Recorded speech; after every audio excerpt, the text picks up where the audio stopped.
सोलापुरात भारतरत्न डॉक्टर बाबासाहेब आंबेडकर जयंती उत्सवाची सांगता मोठ्या थाटात रविवारी मिरवणुकीने झाली। प्रबोधनात्मक देखावे, आकर्षक विद्युत रोषणाई, भीमगीतांच्या तालावर फेर धरणारे बंधू आणि भगिनी आणि सळसळणारी तरुणाई यांनी भारतरत्न डॉक्टर बाबासाहेब आंबेडकर जन्मोत्सवाची सांगता झाली।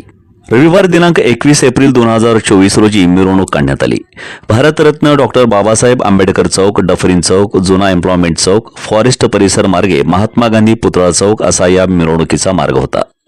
या मिरवणुकीत तरुणाईसोबत आबालवृद्धही थिरकले। Bhimshakti Tarun Mandal, Varadraj Pratishthan, VR Pratishthan, only friends group, Takshashil Tarun Mandal, Sanghamitra Tarun Mandal, PB group, SP group, BTM ग्रुपसह शेकडो जयंती उत्सव मंडळे या मिरवणुकीत उत्साहात सहभागी झाले।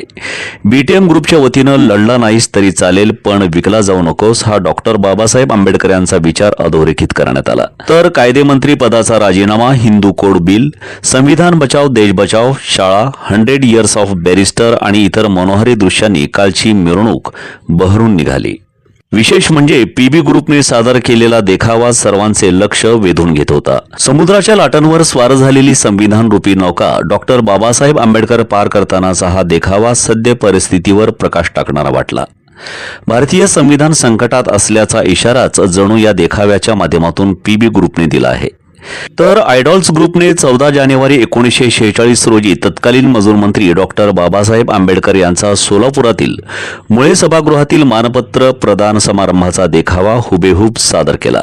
त्याप्रसंगी शहरातील प्रमुख व्यापारी, डॉक्टर, सरकारी अधिकारी आणि वकील यांच्यासह अनेक सोलापूरकर मंडळी मोठ्या संख्येने उपस्थित होते। सुरुवातीस नगरपालिकेतर्फे देण्यात येणारे मानपत्र नगराध्यक्ष राब अब्दुलपूरकर यांनी वाचून दाखवले आणि जिल्हा लोकल बोर्डचे मानपत्र बोर्डाध्यक्ष जी.डी. साठे यांनी वाचून बाबासाहेबांना अर्पण केले। असा हा ऐतिहासिक प्रसंग आयडॉल्स ग्रुपने मोठ्या कल्पकतेने सादर केला।